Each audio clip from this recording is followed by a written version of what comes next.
Avant de plonger dans cette histoire incroyable, pensez à vous abonner à la chaîne et à activer la cloche. Ici, chaque récit a quelque chose à dire, et vous ne voudrez pas en manquer un seul.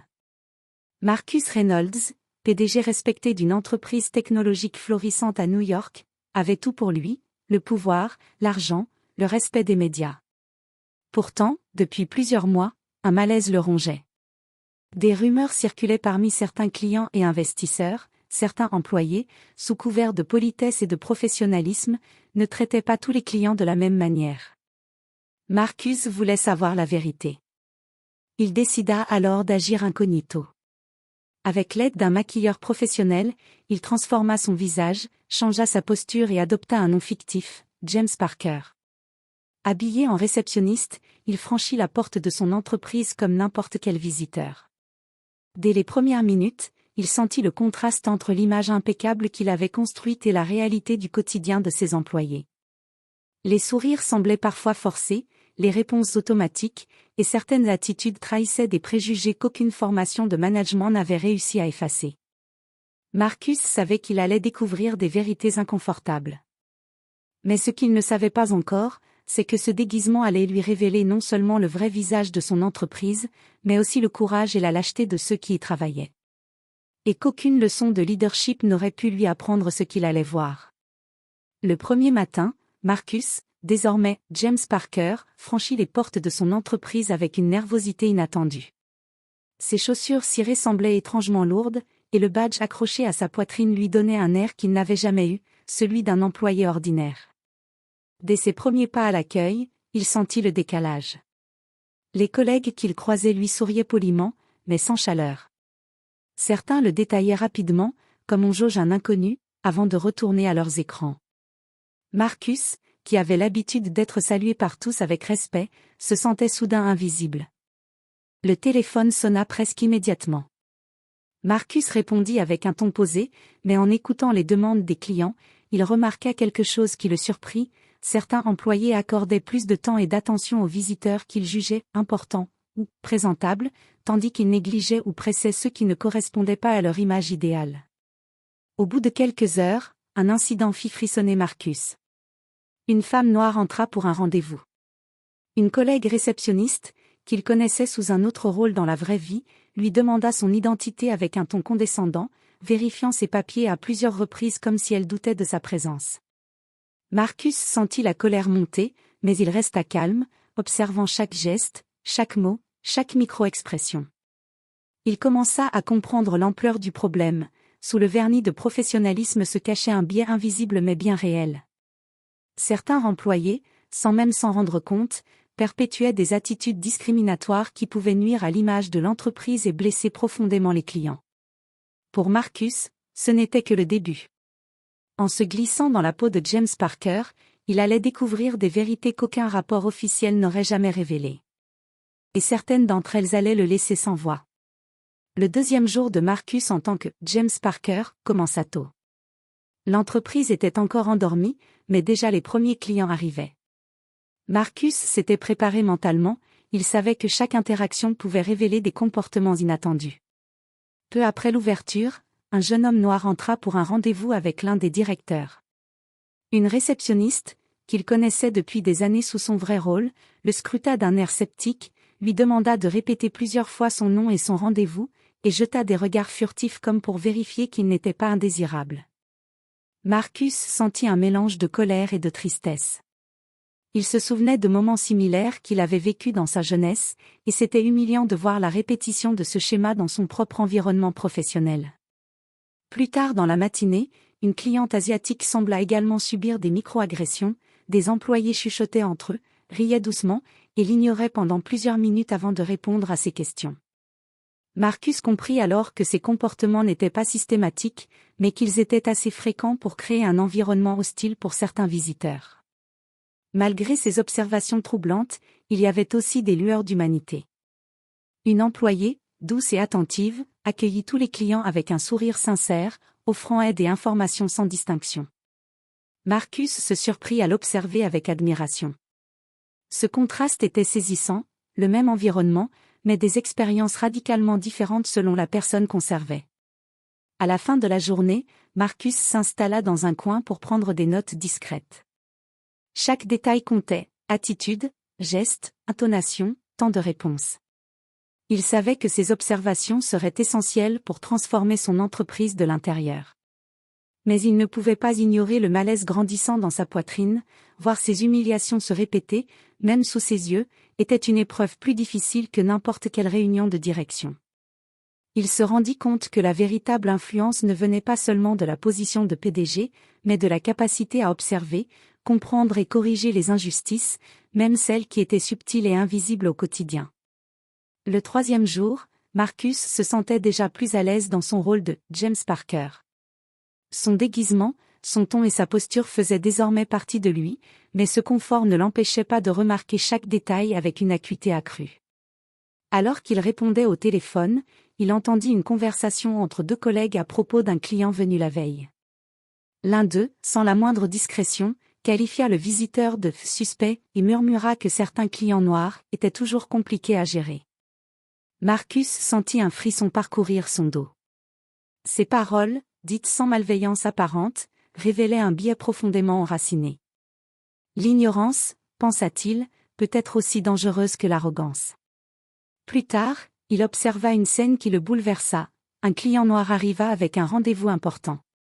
Plusieurs employés le laissèrent attendre 20 bonnes minutes, vérifiant distraitement ses papiers à plusieurs reprises, tandis que des clients blancs arrivés après lui étaient immédiatement pris en charge. Marcus comprit que ces micro-injustices, cumulées, pouvaient peser lourd sur l'expérience de chaque visiteur et renforcer des stéréotypes destructeurs. Pourtant, tout n'était pas sombre. Une jeune réceptionniste, attentive et consciencieuse, offrait la même attention à tous les clients, indépendamment de leur apparence ou de leur statut. Marcus sentit un mélange d'espoir et de frustration, espoir parce qu'il existait encore des personnes capables de bienveillance pure, frustration parce que ces exceptions étaient encore trop rares. À la pause déjeuner, Marcus réfléchit à ce qu'il avait vu. Il réalisa que l'entreprise était victime d'un système de préjugés invisibles, alimenté par des habitudes et une culture qui semblaient normales aux yeux de certains, mais qui, en réalité, marginalisaient et humiliaient une partie de sa clientèle. Pour la première fois depuis longtemps, Marcus ressentit un poids sur ses épaules plus lourd que celui de la direction, la responsabilité de corriger non seulement les erreurs visibles, mais aussi les injustices invisibles qui s'étaient installées dans son entreprise depuis trop longtemps. Alors que la semaine avançait, Marcus commençait à dresser un portrait plus complet de son entreprise, et toutes les découvertes n'étaient pas mauvaises. Certains employés, qu'il avait jugés auparavant indifférents ou médiocres, se révélaient attentifs, empathiques et profondément professionnels. Un après-midi, un client âgé et visiblement nerveux entra pour finaliser un contrat important. La réceptionniste, James Parker alias Marcus, observa en silence. Une jeune employée se leva immédiatement, lui sourit chaleureusement et l'accompagna jusqu'à la salle de réunion, prenant le temps de lui expliquer chaque étape avec patience et gentillesse. Marcus sentit un élan de gratitude envers cette collègue inconnue. Plus tard, un groupe de stagiaires entra, visiblement mal à l'aise dans cet environnement imposant. Marcus les guida, les rassura et leur montra où s'asseoir. À travers ces interactions, il découvrit que la vraie culture de l'entreprise n'était pas entièrement perdue, elle existait dans ces gestes simples, dans ces attentions discrètes qui pouvaient transformer une expérience stressante en un moment de respect et de considération. Ces observations lui firent comprendre une chose essentielle, le problème n'était pas seulement le racisme ou le favoritisme. Il était aussi dans le manque d'exemplarité et de supervision, dans les habitudes automatiques qui pouvaient faire passer l'indifférence pour de la normalité. Pour Marcus, c'était une lueur d'espoir. Si certains employés pouvaient agir avec intégrité et bienveillance, alors il existait un potentiel de changement. Il nota mentalement les noms et les comportements exemplaires, se promettant de les mettre en avant lorsque le moment serait venu de révéler son identité et de transformer la culture de l'entreprise. À la fin de la journée, en rangeant ses notes, Marcus se surprit à sourire. Oui, il y avait des problèmes.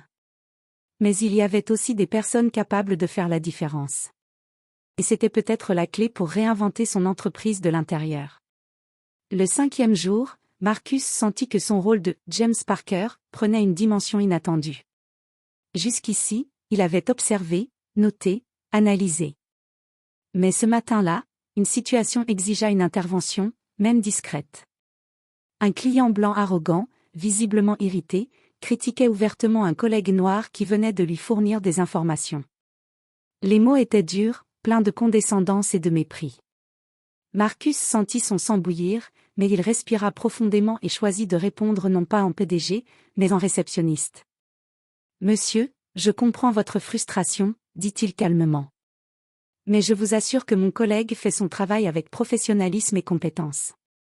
Je vous propose de vous installer un moment pendant qu'il termine de préparer vos documents. » Le client cligna des yeux, surpris par ce ton ferme mais poli. Marcus remarqua les regards des autres employés, certains étaient choqués, d'autres visiblement soulagés. Pour la première fois, il vit qu'un simple geste, une parole posée, pouvait rétablir l'équilibre et protéger ceux qui étaient injustement critiqués.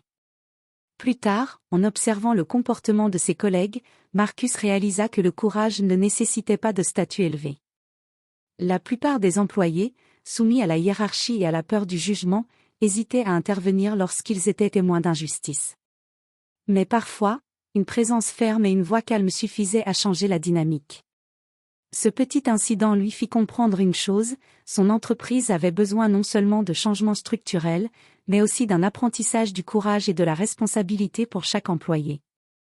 Le leadership ne se limitait pas aux réunions et aux chiffres, il se manifestait aussi dans ces moments silencieux où l'on choisit de faire ce qui est juste, même si personne ne regarde.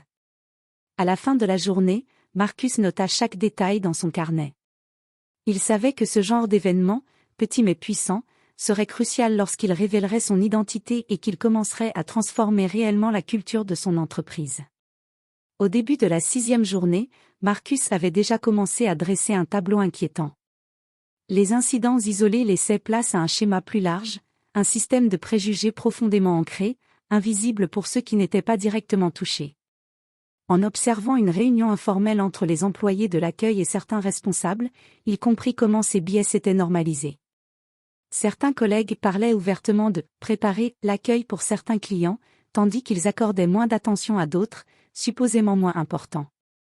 Les explications venaient souvent de l'habitude ou de l'expérience personnelle, jamais d'une intention malveillante consciente.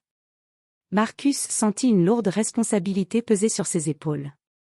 Son entreprise, qu'il avait bâtie avec passion et fierté, portait encore des traces d'injustice. Les micro-agressions, les biais inconscients et les favoritismes subtils créaient un environnement où certains clients se sentaient systématiquement moins valorisés. Pourtant, malgré cette réalité inquiétante, il y avait de l'espoir. Certains employés, observés au fil de la semaine, faisaient preuve de bienveillance et d'intégrité, traitant tous les clients avec respect, indépendamment de leur apparence ou de leur statut. Marcus comprit que le changement n'était pas impossible, il fallait seulement des mesures concrètes pour renforcer ces comportements exemplaires et corriger les défaillances systémiques. À la fin de la journée, en prenant des notes détaillées, Marcus réfléchit longuement. Il savait désormais que son rôle de PDG n'était pas seulement de diriger une entreprise rentable, mais de créer un environnement juste et équitable pour tous. Cette semaine déguisée en réceptionniste lui avait ouvert les yeux sur des vérités qu'aucun rapport ou audit interne n'aurait pu révéler.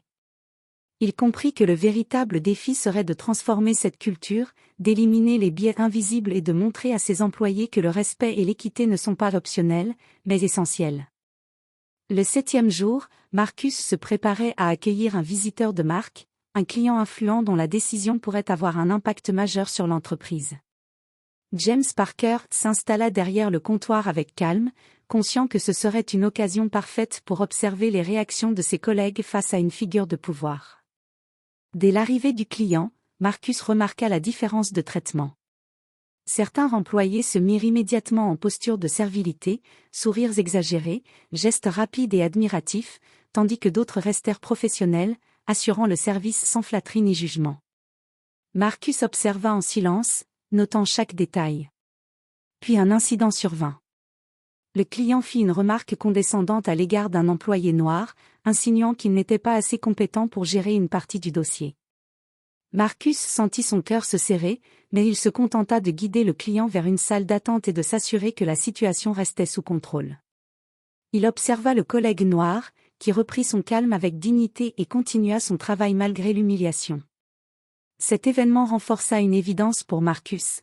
la vraie mesure du professionnalisme et du caractère se révélait dans la manière dont chacun traitait ceux qui étaient jugés moins importants ou maltraités. Certains employés étaient prêts à plier sous la pression ou à flatter pour impressionner, tandis que d'autres faisaient preuve de respect et de courage silencieux, sans chercher l'approbation ou la reconnaissance. Marcus comprit que ce jour-là, il avait un aperçu clair de la dynamique interne, les comportements changeaient radicalement selon la perception du client, révélant des biais et des préférences inconscientes qui pouvaient miner l'équité et l'intégrité de l'entreprise. En fin de journée, Marcus nota avec soin ses observations. Il savait qu'elles seraient cruciales pour la transformation de la culture de son entreprise. Le véritable défi n'était pas seulement de gérer les résultats financiers, mais de s'assurer que chaque client, chaque employé, soit traité avec dignité et respect, indépendamment de son apparence ou de son influence. À la fin de la semaine, Marcus savait qu'il était temps. Il avait observé, noté, compris. La semaine en tant que James Parker lui avait montré les failles et les forces de son entreprise. Mais il était également clair que certaines injustices ne pourraient être corrigées que si les employés prenaient conscience de la réalité. Il convoqua alors une réunion générale. Les employés, intrigués et un peu nerveux, s'installèrent dans la grande salle de conférence. Marcus, toujours sous son déguisement, se leva et demanda à ce que chacun écoute attentivement. Puis, lentement, il retira sa perruque, enleva les lunettes et révéla son identité. Le silence tomba immédiatement. Les yeux s'agrandirent, les murmures se propagèrent. C'est Marcus Reynolds? Certains employés pâlirent, d'autres baissèrent les yeux, pris de culpabilité. Marcus parla ensuite avec calme mais fermeté. Il expliqua ce qu'il avait observé tout au long de la semaine, les biais, les micro-agressions, les favoritismes subtils, mais aussi les gestes de courage et de bienveillance. Il souligna que ces comportements n'étaient pas seulement inacceptables, mais qu'ils allaient à l'encontre des valeurs de l'entreprise. Certains employés tentèrent de se justifier, expliquant que leurs actions n'avaient pas été malveillantes ou qu'ils ne voyaient pas le problème. Marcus écouta, puis répondit, « L'intention ne suffit pas. Ce qui compte, ce sont les conséquences de vos actions sur les autres. Chacun ici doit comprendre que le respect et l'équité ne sont pas optionnels. » Pour beaucoup, cette confrontation fut un choc. Mais pour certains, ce fut un réveil nécessaire. Ceux qui avaient agi avec intégrité furent félicités et encouragés, tandis que ceux qui avaient été injustes comprirent que leur comportement avait été observé et évalué, et qu'il était temps de changer. À la fin de la réunion, Marcus sentit un mélange de soulagement et de responsabilité. Il savait que ce n'était qu'un premier pas, mais un pas essentiel pour transformer la culture de son entreprise. Le vrai travail commençait maintenant, instaurer des règles, des formations et des pratiques qui garantiraient que chaque client et chaque employé seraient traités avec dignité et respect. Après la révélation, Marcus savait qu'il ne suffisait pas de dénoncer les problèmes, il devait agir pour créer un changement durable. Dès le lendemain, il convoqua les responsables de chaque département et exposa un plan clair et structuré. Il commença par instaurer des formations obligatoires sur l'inclusion et la diversité, visant à sensibiliser chaque employé aux biais inconscients et aux micro-agressions. Ces sessions n'étaient pas simplement théoriques, elles incluaient des mises en situation, des jeux de rôle et des discussions ouvertes pour que chacun puisse comprendre l'impact réel de ses actions. Ensuite, il mit en place un programme de mentorat, associant des employés expérimentés à ceux issus de minorités ou ayant été marginalisés, afin de créer un réseau de soutien et de partage d'expériences. L'objectif était de renforcer l'empathie et la collaboration au quotidien.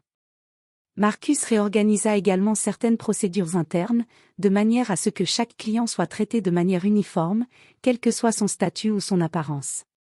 Chaque interaction devait respecter un standard d'excellence et de respect, et des évaluations régulières seraient mises en place pour vérifier le respect de ces standards. Mais Marcus ne voulait pas seulement corriger les erreurs visibles, il voulait aussi récompenser l'exemplarité. Il identifia les employés qui, au fil de la semaine, avaient fait preuve de courage et de bienveillance, et décida de les mettre en avant publiquement, pour montrer que le respect et l'intégrité étaient valorisés dans son entreprise. Ce jour-là, Marcus comprit que le leadership ne se limitait pas aux décisions financières ou stratégiques. Il résidait dans la capacité à observer, comprendre et transformer une culture, à guider les comportements et à inspirer chacun à faire ce qui est juste, même quand personne ne regarde. Pour la première fois depuis longtemps, il sentit un véritable espoir, il avait planté les graines d'un changement durable, et cette entreprise pourrait désormais être un exemple de respect, d'inclusion et d'équité. Quelques semaines après la révélation, Marcus observa les changements à l'œuvre. Les employés, encore marqués par l'expérience de James Parker, avaient commencé à adopter de nouvelles habitudes. Les micro-agressions et comportements condescendants s'étaient raréfiés, remplacés par une attention sincère et un respect uniforme envers chaque client. Le programme de mentorat et les formations sur les biais inconscients portaient leurs fruits. Les employés semblaient plus attentifs, plus conscients de l'impact de leurs paroles et de leurs gestes. Ceux qui avaient hésité à intervenir dans le passé montraient désormais un courage tranquille, prêt à protéger leurs collègues et à défendre les clients injustement traités. Un jour, un client noir arriva pour une réunion importante. Cette fois, aucun doute, aucun retard, aucune condescendance. Marcus, depuis son bureau, observa en silence. Il ressentit une fierté profonde, son entreprise n'était plus seulement prospère, elle était juste. Marcus comprit alors la véritable leçon, le leadership ne réside pas seulement dans la puissance, le statut ou l'argent. Il réside dans l'observation, la compréhension et la volonté d'agir pour le bien commun, même dans les détails invisibles du quotidien. Les véritables changements viennent de l'attention aux petites injustices, de la valorisation du courage silencieux et de la promotion d'une culture où chacun se sent respecté. En regardant son équipe travailler avec intégrité et humanité, Marcus sut que ce qu'il avait découvert déguisé en réceptionniste avait été l'expérience la plus importante de sa carrière. Ce n'était pas seulement une leçon pour lui, c'était un rappel à tous que le respect et l'équité doivent être le fondement de chaque interaction, chaque décision, chaque entreprise. Et tandis qu'il quittait son bureau ce soir-là, Marcus sourit. L'entreprise qu'il dirigeait n'était plus seulement un lieu de profit, mais un exemple vivant de dignité, d'empathie et de transformation possible, même dans les environnements les plus inattendus.